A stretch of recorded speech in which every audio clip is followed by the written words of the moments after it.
Atótó arére fún gbogbo mọ̀túnmọ̀wà ìròyìn mà tún ti ṣe bẹ́ẹ̀ ó ti balẹ̀ bàgẹ́ sórí ìkànnì Àrólé Bàbá 1010 TV2 báyìí ẹ jẹ́ kó sónílé ẹ ké sàlejò ẹni tí ń ro kókó mọ́ tí ì lọ ẹ fa pèrè tẹ̀dí ẹ fìdílé nǹkan ẹ tún jájọ jàǹfààní ká tún jọ gbájà àbálẹ̀ ìròyìn ti tàsìkò yìí ìtàyànfẹ́ Elédùmarè tó mú wá sójú mọ́ màwòrán àti tí gbọ́ ẹ̀yin tẹ̀jẹ́ lólùfẹ́ lórí ìkànnì Àrólé Bàbá 1010 TV2 níbi tá a ti ń ṣe bẹ́ẹ̀ gbálẹ̀ gbòde pẹ̀sẹ̀ kúkú ọ̀nà tó jìn látàrí àti múròyìn wá lájọ́ ọba rẹ̀ bọ́ba ti ṣe ń lọ ìròyìn tí ò lẹ́jà bákanú ibo ló ti ṣẹlẹ̀ bó ló ti jẹ́ kò sínú ìròyìn tiwa torí gbogbo ẹ̀ lẹ́gbọ̀ọ́ lẹ́kùnrẹ́rẹ́ lórí ìkànnì Àrólé Bàbá 1010 TV2 tá a wà yìí àti gbogbo ẹ̀yin tẹ̀jọ́ lólùfẹ́ àtàládùúró ti wí pé ẹ kú gbogbo gbà ojú tẹ fún wò wá kùkú ní fọ́ ètí tẹ ti fi ń gbọ́ wa náà kò ní di láṣẹ lọ́wọ́ Elédùmarè ìròyìn fún ti àsìkò yìí òun náà mo ṣe bẹ́ẹ̀ mú wá sójú mọ́ màwòrán bí ìṣe mi kókó oníròyìn rẹ̀ ẹja gbéyẹ̀wò ṣáájú ẹ̀kúnrẹ́rẹ́ rẹ̀.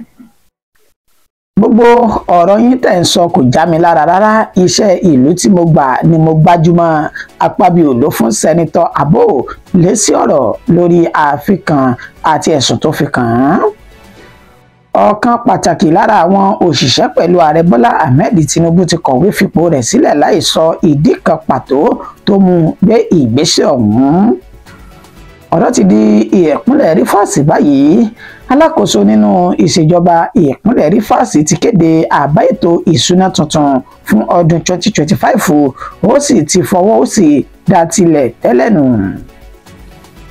Ìròyìn kan jáde nípa ìyàwó ààrẹ tẹ́lẹ̀ lórílẹ̀‐èdè Nàìjíríà Patient Jonathan pé ó ju àwọn ènìyàn tó jẹ́ òṣìṣẹ́ rẹ̀ tó ń ka wọ́n jẹ́ 15 sẹ́wọ̀n láti ọdún 2019 látàrí pé ó ní wọ́n jí ẹ̀gbà ọrùn òun wọ́n jí gbé láì ṣe ìwádìí tó tọ́ àtèyí tó bá òfin mu àti ṣàkójọpọ̀ àwọn àwòrán àwọn ènìyàn náà táwọn ṣàfihàn rẹ̀ fún wa láìpẹ́. Wọ́n ti fa ọ̀gá àgbà tẹ́lẹ̀ fún àjọ NYSC tán tú sílẹ̀ kúrò lákàtà àwọn ajínigbé lé NSA lọ́wọ́ nílùú Àbújá pẹ̀lú àwọn ẹlòmíràn tí wọ́n jọ ṣe bẹ́ẹ̀ jí gbé. Ọwọ́ iléeṣẹ́ ọlọ́pàá ìpínlẹ̀ Delta ti tẹ àwọn òṣìṣẹ́ inú sáìtì méjì ọ̀tọ̀ọ̀tọ̀ lórí ẹ̀sùn ìṣekúpẹni tó jẹ́ alákòóso fún sáìtì ọ̀hún ìtàn pa ní ìpakúpa tó sì bòkú rẹ̀ mọ́lẹ̀ sí agbègbè náà. Àwọn agbésùmọ̀mí mà tún ti ṣe bẹ́ẹ̀ ṣe ìkọlù ńlá sáwọn olùgbé agbègbè Ríjíyá ní ìpínlẹ̀ Zamfara wọ́n tó ṣekú pa ọ̀pọ̀lọpọ̀ ènìyàn nígbà tó tún dáná sun káàmpù àwọn ọmọ ogun lẹ̀ yìí ní ìpínlẹ̀ ọ̀hún. Ìròyìn náà rèé lẹ́kùnrẹ́rẹ́ báyìí. Gbogbo ọ̀rọ̀ yín tẹ̀ ń sọ kò já mi lára rárá bí tí ń wù kó mọ o iṣẹ́ ìlú tí mo gbà ni mo ṣe bẹ́ẹ̀ tí mo gbájúmọ́ Akpabio ló fún sẹ́nitọ́ Abo lésì ọ̀rọ̀ bẹ́ẹ̀.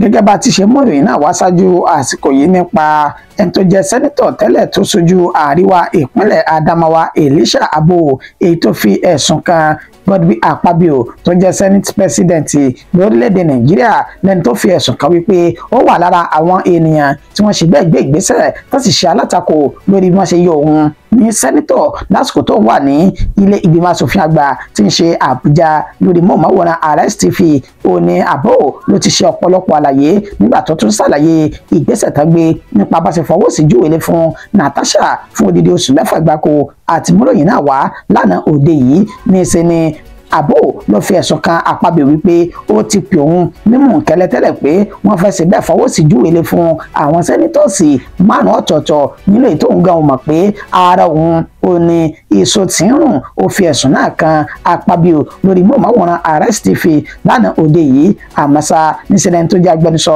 fún Godwin Akpabio Eseme èyí ó bọ̀ ó mà ti fi ohùn lédè tó sì ti sọdúnmọ̀ wípé àfikàn àtẹ̀sùn tí Abo tó fi kan ẹni tó jẹ́ senate president Godwin Akpabio ó ní kò lẹ́sẹ̀ ńlẹ̀ tó sì ń ṣe àwọn ọmọ orílẹ̀-èdè Nàìjíríà lọ́nà nígbà tó ń ṣe àlàyé wípé kì í ṣe ní kì í ṣàná ó ní Abo ló ti tọrọ àforíjì lórí àfisùn tí ó fi ẹ̀sùn tó fi kan Akpabio wípé ó lọ́wọ́ nínú wọ́n ti ṣe bẹ́ẹ̀ yọ òun kúrò ní sẹ́nitọ̀ ó sọ dímọ̀ wípé láti ọdún 2023 ó ní àwọn ti wà lórí ọ̀rọ̀ yìí níbi tí Abo sì ti sọ dímọ̀ wípé ó ń tọrọ àforíjì lọ́wọ́ Akpabio ó ní kí ló wá dé tó tó bọ́ síta gbangba gbàgbà báyìí tó tún ṣe bẹ́ẹ̀ parọ́ mọ́ Godwin Akpabio pé ó lọ́wọ́ nínú ìgbésẹ̀ lórí bá ṣe yọ kúrò lọ́mọlé ìgbìmọ̀ asòfin àgbà tí ń bẹ ní Àbújá.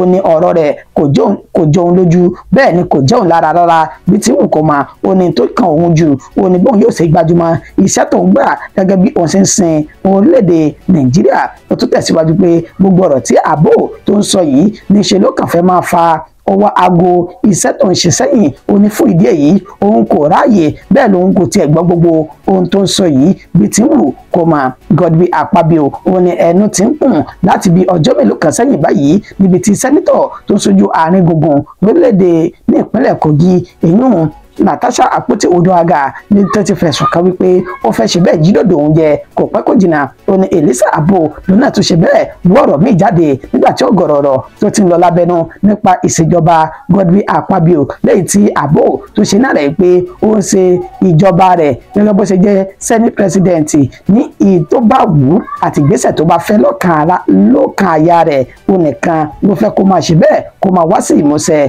Ó ní gbogbo ìṣèjọba rẹ̀ gẹ́gẹ́ bí Senate President àǹfààní ara rẹ̀ nìkan ó ló ń ṣe fún tí kò sì náà ní títa àwọn ẹlòmíì. Ó ní ẹnikẹ́ni tó bá ṣe bẹ́ẹ̀ tó bá tako ìgbésẹ̀ rẹ̀ níṣẹ́ ni máa fi ọwọ́ sí júwèlé fún wọn tàbí kó gbé ìgbésẹ̀ èyí táwọn òun tí wọn ò ní bọ́ nínú rẹ̀. Ọ̀gọ̀rọ̀ ó ní Abo ló sọ nípa Akpabio lójúmọ́ máwòrán lánàá òde yìí èyí tí Godwin Akpabio fúnra lára rẹ̀ tó ti sọ di mọ̀ pé gbogbo tóun kò lè sọ òun ò yára ààyè tiẹ̀ torí pé àhesọ ọ̀rọ̀ lásán bá ń sá ni.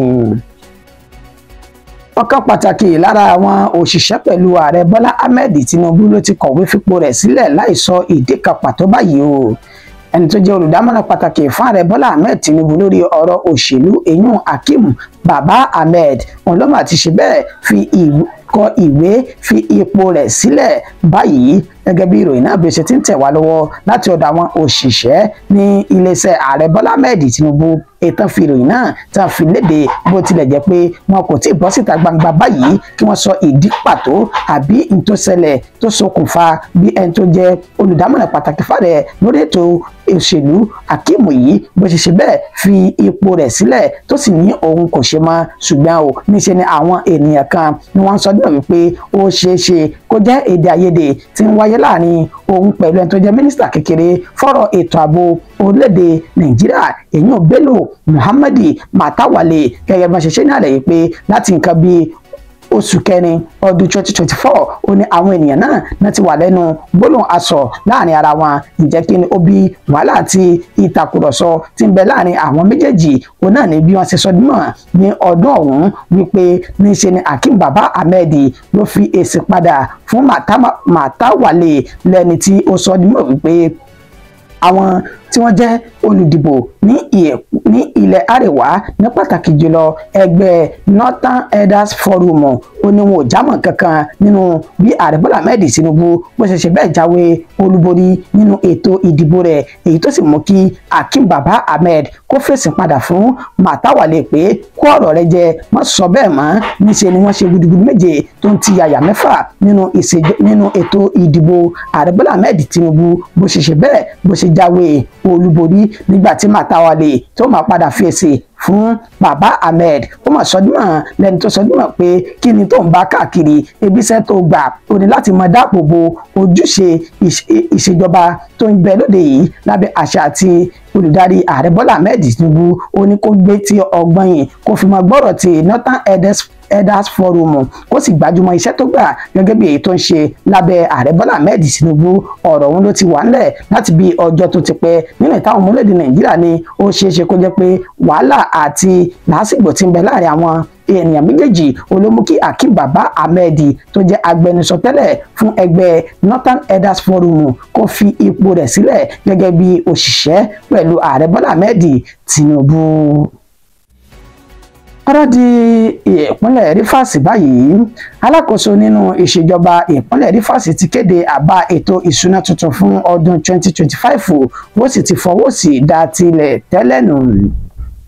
Vice Admiral Ibok Ete Ibas ẹni tí ààrẹ Bọ́lá Ahmed Tinubu tó yàn sí ìpínlẹ̀ Rivers láti máa ṣe àkóso àti kó máa túkọ̀ ìpínlẹ̀ ọ̀hún fún odidi oṣù mẹ́fà gbáko táàrẹ Bọ́lá Ahmed Tinubu tó là kalẹ̀ ó ní ó ti ṣe bẹ́ẹ̀ kéde wípé àwọn ti ń gbé ìgbésẹ̀ lórí bí àwọn yóò tún ṣe gbé àbá ètò ìṣúná tọdún 2025 ní tuntun jáde báyìí. Ó sọ èyí di mímọ̀ lásìkò tó ń gba àlejò àwọn aṣojú láti ìpínlẹ̀ Rivers táwọn ní ilé ìgbìmọ̀ asòfin àgbà ti bẹ̀ ní Àbújá, èyí tí sẹ́nitọ́ Bernard yìí tó ṣe bẹ́ẹ̀ tó ṣáájú fún wọn níbi tó ti gba àlejò àwọn ènìyàn bẹ́ẹ̀. Àwọn ènìyàn náà ó ti ṣe àlàyé ọ̀rọ̀ lórí ètò ìṣúná ọ̀hún. Ó sọ dímọ̀ wípé a ní láti tètè jákúnra ká sì gbé ìgbésẹ̀ akin ká ṣe pápápá ká lè tètè gbé ètò ìṣúná náà jáde kí ìrọ̀rùn lè bá àwọn olùgbé ìpínlẹ̀ Rivers. Ó ní ètò ìṣúná náà yóò máa yà sí abala ètò ìlera, ètò ẹ̀kọ́, ètò ọ̀gbìn àti ohun ìmáyédẹrùn fáwọn olùgbé ìpínlẹ̀ Rivers. Nígbà tó tún tẹ̀síwájú lẹ́yìn tó mẹ́nu kúrò lẹ́nu tí àbá ètò ìṣúná yìí, ó mà tún sọ nímọ̀ pé ní ìpínlẹ̀ Rivers àwọn ti bá àwọn ènìyàn sọ̀rọ̀ níbi tí ètò ààbò tó sì ti ń gbópọn tàlàáfíà tó sì ti ń jọba ní ìpínlẹ̀ ọ̀hún. Ó ní wíwá táwa náà wà yìí àwa láti da ìpínlẹ̀ Rivers rú, àwa láti tò ìpínlẹ̀ ọ̀hún ni ká sì yọ wọ́n kúrò lọ́wọ́ gbogbo ìjà tó ń lọ lábẹ́nú ní gbogbo kọ̀rọ̀kọ́ndù ìpínlẹ̀ Rivers láàrin ẹni tó jẹ́ aṣáájú fún ìpínlẹ̀ ọ̀hún àti àwọn ẹgbẹ́ òṣèlú tó kù. Ìròyìn kan ló ti ṣe bẹ́ẹ̀ jáde nípa ìyàwó ààrẹ tẹ́lẹ̀ lórílẹ̀‐èdè Nàìjíríà Patient Jonathan lórí pé ó ju àwọn òṣìṣẹ́ ilé rẹ̀ èyí tí òǹkà wọn jẹ́ 15 sẹ́wọ̀n láti ọdún 2019 látàrí pé ó sọ dímọ̀ pé ẹ̀gbà ọrùn òun ó sọnù, ètò sì láwọn ènìyàn náà ni wọ́n jí ẹ̀gbà ọrùn náà kó àti ṣe àwárí àwòrán àwọn ènìyàn 12 lára àwọn ènìyàn 15 tí ìyàwó ààrẹ tẹ́lẹ̀ tó jù sí ọgbà ẹ̀wọ̀n ọ̀hún.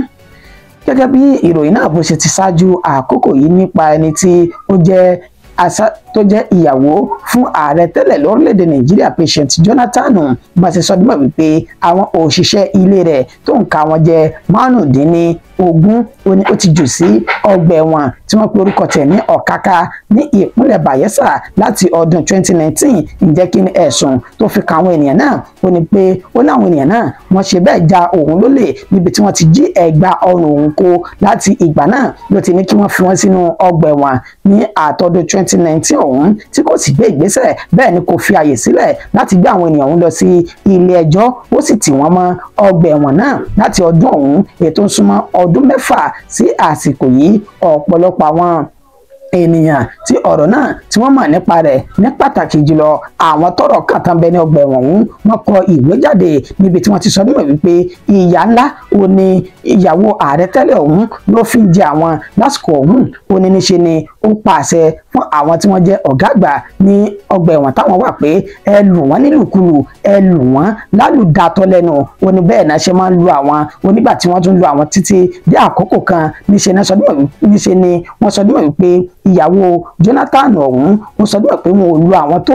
Ó sì pa àṣẹ pé kí wọ́n kó àwọn lọ sí ilé ọkọ rẹ̀ èyí tí ń bẹ ní Bayelsa ọ̀hún níbi tí ó ti ní wọ́n ti bẹ̀rẹ̀ sí tún ní lu àwọn ní ìlùkulù.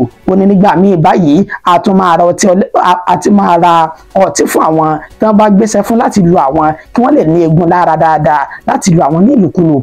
Ọ̀pọ̀lọpọ̀ ìgbà òun gan ló náà máa ń fi bàtà gogoro rẹ̀ tó fi máa ń tẹ àwọn mọ́lẹ̀ lásìkò tí ó bá ṣe àbẹ̀wò síbi tí wọ́n ti lu àwọn ní ìlùkulù ọ̀hún. Ó ní bẹ́ẹ̀ wọn ò fi àyè sílẹ̀ o láti gbé àwọn lọ sí ilé ẹjọ́, bẹ́ẹ̀ ni kò ṣe ìwádìí lórí ẹ̀gbà ọrùn rẹ̀ tó di àwátì láti ọdún 2019 ọ̀hún èyí tí àwọn ti wà nínú ìyà tí ó fi ń jẹ àwọn báyìí. A ṣe ìgbìyànjú láti wá àwòrán àwọn ènìyàn 12 lára àwọn ènìyàn 15 ọ̀hún ètò ṣe àfihàn rẹ̀ fún wa báyìí.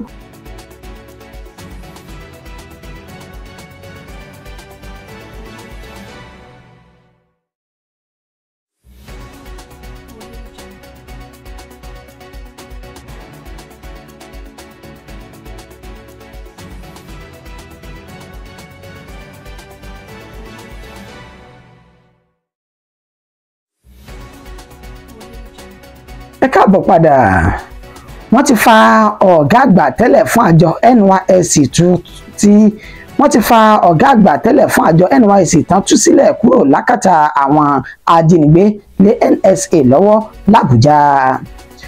the National Counter-Terrorism Center ìyún àjọ tó ń rí sí tó sì ń gbógun ti ìwà ìgbésùmọ̀mí lórílẹ̀‐èdè Nàìjíríà onímọ̀ ti fa ẹni tó jẹ́ ọ̀gá àgbà fún àjọ NYSC Maharazu Tisiga àti àwọn ènìyàn 18 míì ló ti fà wọ́n lé ẹni tó jẹ́ National Security Adviser ẹni tó jẹ́ olùdámọ̀ràn pàtàkì fún ààrẹ Bọ́lá Ahmed Tinubu lórí ètò ààbò lórílẹ̀‐èdè Nàìjíríà Nuhu Ribadu ló ti fà lé lọ́wọ́ báyìí ní Àbújá gẹ́gẹ́ bá ṣe mú ìròyìn náà wá tẹ́lẹ̀ wípé ọ̀gá àgbà fún àjọ NYSC tẹ́lẹ̀ ọ̀hún ajagun fẹ̀yìntì Maharazu Tisiga onájígbé ní ilé rẹ̀ ní ìpínlẹ̀ Katsina èyí tó sì lo ọjọ́ 36 gbáko lákàtà àwọn ajínigbé ọ̀hún kó tó di pé wọ́n gbé owó gọbọi kalẹ̀ láti jẹ́ kí wọ́n tú u sílẹ̀. Ìròyìn náà ló jáde lánàá wípé ó ti gba òmìnira kúrò lákàtà àwọn ajínigbé náà tẹ́sí ti fà lé Nuhu Ribadu lọ́wọ́ tí onẹ́sì ti ṣe bẹ́ẹ̀ kó àwọn ènìyàn náà lé ẹni tó jẹ́ ọ̀gágun pátápátá fún ètò ààbò orílẹ̀-èdè Nàìjíríà tó ti fà á lé wọn lọ́wọ́ báyìí. We'll go after the bad ones. This is not the end of the story. These people are rescued, but those perpetrators will pay for it dearly.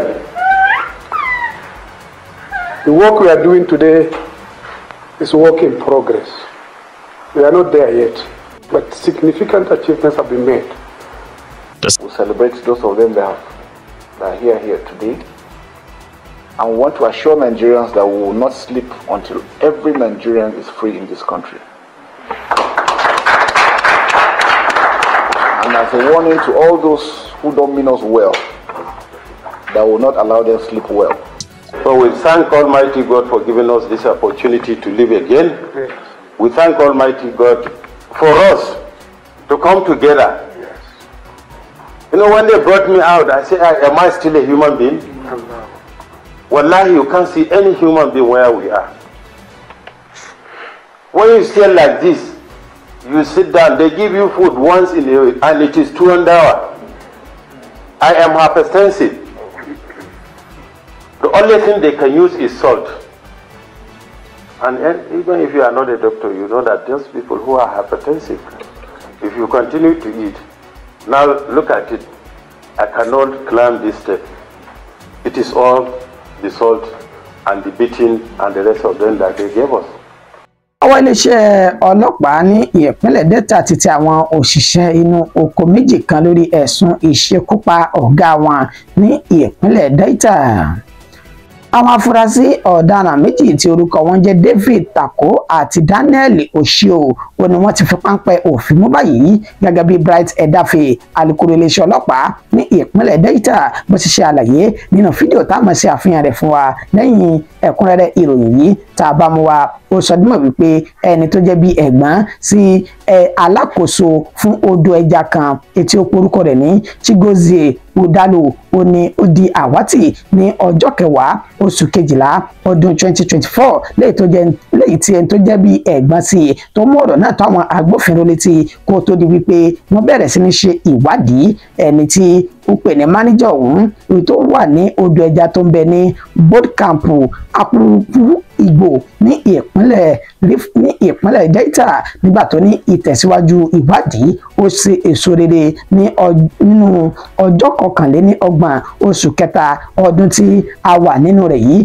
pẹ̀lú bó ṣe ní ọwọ́ bá David Tako lásìkò tó fẹ́ lo ẹ̀rọ ìbánisọ̀rọ̀ olóògbé ọ̀hún láti fi gba owó jáde nínú àsùnwọ̀n rẹ̀ lẹ́yìn tí ọwọ́ bá tán òun náà ní ọwọ́ bá Daniel Oshio nígbà tán ní àwọn méjì míì lọ́jọ́ ìwà burúkú ọ̀hún wọ́n ti na pápá bora lásìkò yìí tó sì ní ìwádìí tó ń lọ lọ́wọ́ láti fi páńpẹ́ òfin gbé àwọn ènìyàn méjì tí wọ́n kù.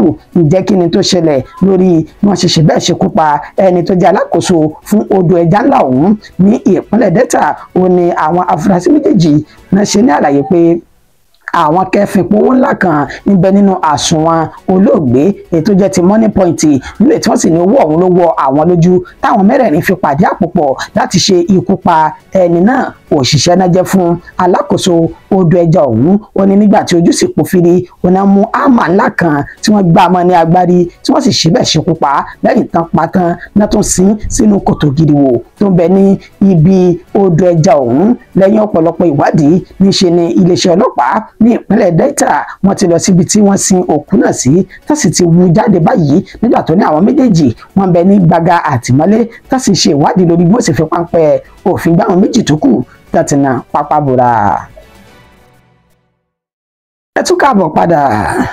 Àwọn agbésùmọ̀mí nọ́mà tún ti ṣe bẹ́ẹ̀ ṣe ìkọlù ńlá míì sáwọn olùgbé agbègbè Ríjíà ní ìpínlẹ̀ Zamfara. Wọ́n ṣekú pa ọ̀pọ̀ ènìyàn, wọ́n tún dáná sun káàmpù àwọn ọmọ ogun ilẹ̀ yìí ní ìpínlẹ̀ ọ̀hún. Kò dín ní báńdíìtì tí òǹkà wọn jẹ́ 100 ni wọ́n ti ṣe bẹ́ẹ̀ ìrọ́wọ́ ìlú tó pè ní Ríjíà ní ìjọba ìbílẹ̀ Gúsàwù ní ìpínlẹ̀ Zamfara, níbi tán ni wọ́n ti ṣe ọ̀pọ̀lọpọ̀ ènìyàn sí ìbálàṣìbolo tán sì ti rán ọ̀pọ̀lọpọ̀ ẹ̀mí lọ sí àjò àrèmábọ̀. Wọn ò tún fi wọn bẹ́ẹ̀ níṣẹ́ náà tún sọ iná ńlá sí káàmpù àwọn ọmọ ogun ilẹ̀ yìí tá a mọ̀ sí sọ́jà níbi tí wọ́n ní wọ́n wà. Ìṣẹ̀lẹ̀ ọ̀hún ló wáyé ní àná òde yìí tí ń ṣe ọjọ́ 3 nínú oṣù kẹrin ọdún tí a wà yìí, gẹ́gẹ́ bí ẹni tí ó gbógun ti ìwà ìgbésùmọ̀mí èyí tí ó máa ń fi náà tó máa ń fi sí ojú òpó ayélujára X rẹ̀ Pakatizin ó máa ṣe ní àlàyé pé lánàá òde yìí làwọn ènìyàn náà ó ní wọ́n kóra wọn wọlé sórí ọ̀kadà àti mọ́tò pẹ̀lú ìbọn ńlá lọ́wọ́ wọn tí wọ́n sì bẹ̀rẹ̀ sí ní yìn ní takòtako níbi tí wọ́n ti ní òǹkà àwọn ènìyàn tó ti ṣe bẹ́ẹ̀ jáde láyé lásìkò tá a fi ń kó ìròyìn jọ. Ó ní wọn kò tí ì lè sọ báyìí o lásìkò náà. Ó ní ṣùgbọ́n àwọn ọmọ ogun ojú òfurufú àwọn náà ti darapọ̀ mọ́ àwọn ọmọ ogun orí ilẹ̀ láti kọjú ìjà sáwọn agbésùmọ̀mí báńdíìtì ọ̀hún èyí tí òǹkà wọn jẹ́ 100 tán ṣe ìkọlù sí agbègbè Ríjíà yìí ní ìjọba ìbílẹ̀ Gúsàwù ní ìpínlẹ̀ Zamfara náà. Ìròyìn wa kò jù báyìí lọ fún ti àsìkò yìí. Akíníyàn wípé ẹ̀ṣẹ̀ ọlọ́bẹ̀ ẹ̀ṣẹ̀ yìí tẹ́ bàbá jẹ́ ẹ̀kú àìbínú títí di ìgbà tátù padà máa fún wa ní ìròyìn míì lórí ìkànnì àrólé bàbá 1010 TV2. Orúkọ mi kò ní yípadà, àyànfẹ́ Elédùmarè náà ni. Ó dàbọ̀, àkú ojúmọ́ lẹ́ẹ̀kan sí i.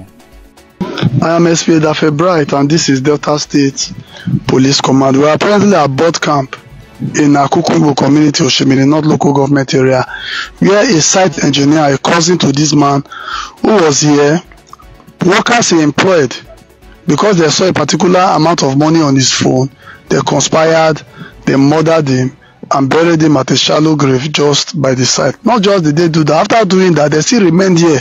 Even when the brother was coming to answer, we may not see site engineer, all of them claimed that they did not see it. But thank God, as of yesterday, today, they have all been arrested and we've come here to resume the corps. So I just want us to hear from the person who employed all of them and came to complain.